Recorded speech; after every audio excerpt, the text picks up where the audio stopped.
Hello दोस्तों, स्वागत है आप सभी का वैल्यू इन्वेस्टर यूट्यूब चैनल के ऊपर। इस वीडियो के अंदर बात करेंगे वोडाफोन आइडिया लिमिटेड के ऊपर।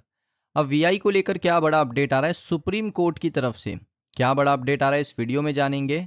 और दोस्तों, वीआई ने पार्टनरशिप किसके साथ किया है? टीसीएस के साथ, टाटा कंसल्टेंसी सर्विस के साथ।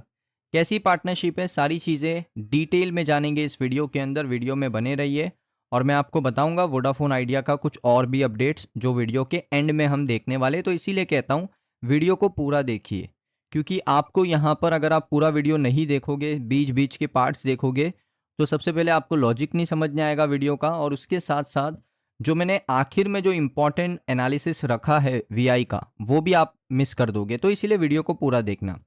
सबसे पहले बात करेंगे यहाँ पर पार्टनरशिप के ऊपर।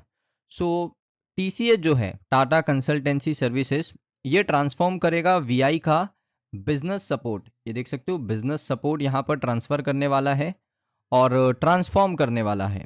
ट्रांसफॉर्म यानी पूरी तरीके से चेंज करने वाला है, वो भी उनके एआई ड्रिवन प्लेटफॉर्म के थ्रू। अब यहाँ पर बिजनेस सपोर्ट सिस्टम होता क्या है? इसका सिंपल सा मतलब होता है कि वीआई किस तरीके से अपने कस्टमर के साथ इंटरैक्ट करेगा। वो यहाँ पर इसमें होता है, कंपनीज़ के रेवेन्यूज़ होते हैं, कंपनीज़ का सेल्स होता है, कंपनीज़ का सीएजीआर होता है, सारी चीज़ें होती है इसमें। यहाँ पर बिजनेस सपोर्ट में आप मान लो कि सारी चीज़ें आ जाती है। कस्टमर का इंटरेक्शन कैसा होगा, कस्टमर का प्लेटफॉर्म, जो कस्टमर अपने एप्लीकेशन के ऊपर उसका प्लेटफॉर्म देख रहा है, जिस पे वहाँ से वो रिचार्ज करता है, सिम ऑर्डर करता है, सारी चीज़ें अब वो एआई की तरफ बढ़ने लगी है।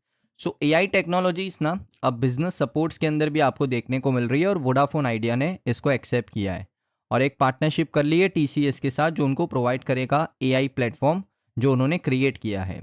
आप देख सकते हो, इंडिया की सबसे बड़ी IT service company TCS select हो चुकी है by Vodafone Idea to transform its business support system through an AI driven and future ready platform. यानी प्लेटफॉर्म पूरा रेडी है।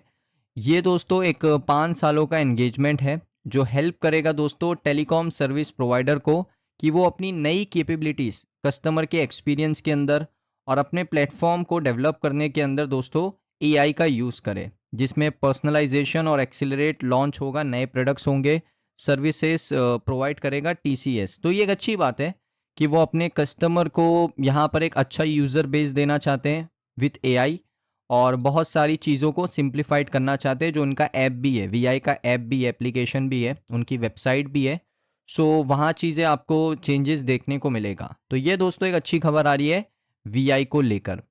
अब बात करेंगे सुप्रीम कोर्ट के ऊपर। सो दोस्तों, यहाँ पर आप देख सकते हो, टेलीकॉम इंडस्ट्री की बात कर रहा हूँ। टेलीकॉम इंडस्ट्री ने यहाँ पर बहुत सारे पेटिशन फाइल किए एपेक्स कोर्ट में, लेकिन सभी जगह से निराशा देखने को मिली है। लेकिन दोस्तों, एयरटेल ने क्या किया है, जो भारतीय एयरटेल है, उसने यहाँ पर सुप्रीम कोर्ट के अंदर पेटिशन फाइल अभी तक नहीं किया है।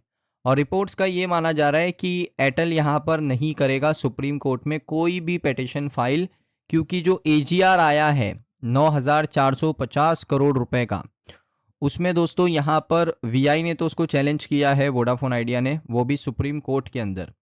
लेकिन दोस्तों, भारतीय एयरटेल जो है, वो यहाँ पर अभी तक उसने चैलेंज नहीं किया है। बहुत कॉशियस हो चुके हैं, वेट एंड वॉच का स्टांस यहाँ पर वो लोग ले चुके हैं।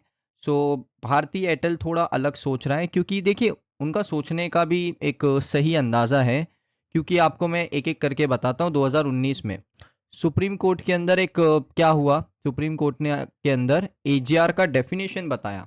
सुप्रीम कोर्ट ने कहा कि आपकी जो नॉन कोर इनकम है, नॉन टेलीकॉम रेवेन्यूज हैं, जहां से आपको पैसा आता हो, सारा पैसा आप एजीआर के अंदर आपको देना पड़ेगा। यानी एजीआर के अंदर जो सारा अमाउंट है वो आ जाएगा। पहले क्या होता था, एजीआर मतलब आपका टेलीकॉम इनकम में से कुछ परसेंटेज। जैसे आपका टेलीकॉम इनकम यानी आपने सिम बेचा, फिजिकल सिम आपने बेचा, वो रेवेन्यू हो गया। रिचार्ज के आपके रेवेन्यू हो गए।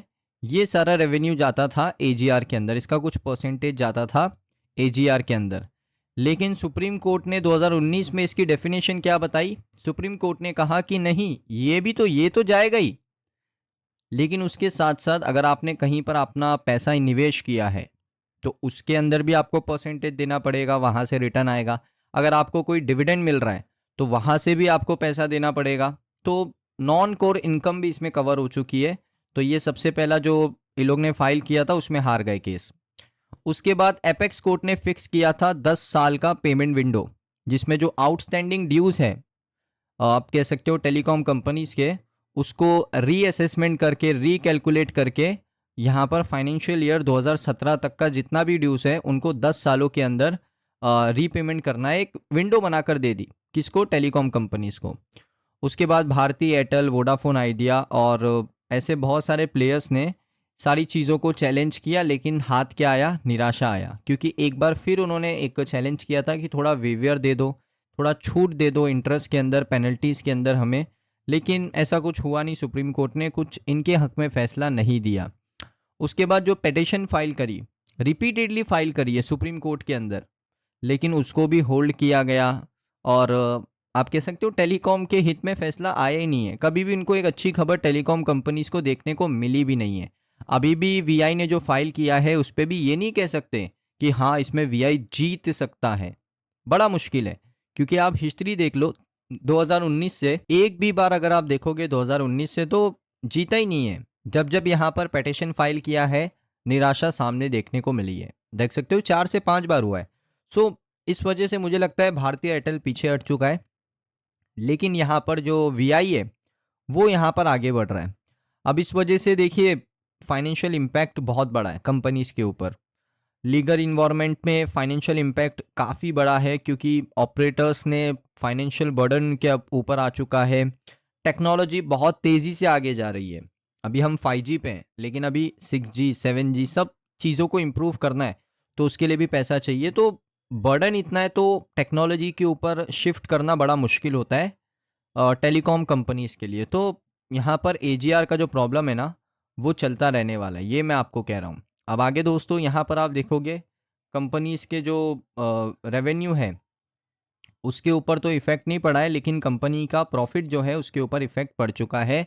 क्योंकि नेट प्रॉफिट लॉस है, कंपनी लॉस कर रही है। 6,608 करोड़ का लॉस किया। कंपनी किस वजह से लॉस कर रही है मैं आपको दिखा देता हूँ।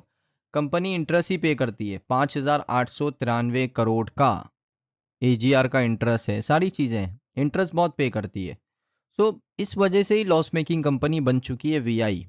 उसके अलावा अगर आप देखोगे सो अभी इनके जो कुछ शेयर थे वो लॉक हो चुके हैं प्रमोटर्स के, 12.49% शेयर लॉक हो चुके हैं। यहाँ पर आप देखोगे प्लेज नहीं है, लॉक हो चुके हैं। क्योंकि नए प्रमोटर्स की काफ़ी ज़्यादा एंट्री हुई है वीआई के अंदर, नई नई कंपनीज ने बहुत बड़ा स्टेक खरीदा है, और उस वजह से यहाँ पर जो नए प्रमोटर्स होते हैं उनको यहाँ पर लॉक कर देता है सेबी 3 सालों के लिए। 3 सालों का लॉक इन पीरियड होता है नए प्रमोटर्स के लिए। वो भी प्रेफरेंशियल शेयर के थ्रू इन्होंने एंट्री मारी है वीआई के अंदर एज अ प्रमोटर। सो 3 साल का लॉक इन पीरियड रहेगा वीआई के प्रमोटर्स के ऊपर। सो दोस्तों ये वीडियो आपको कैसा लगा कमेंट सेक्शन में ज़रूर बताइए। अगर आपको वीडियो अच्छा लगा वीडियो को लाइक करें। मिलता हूँ मैं आप सभी लोगों को नेक्स्ट वीडियो में।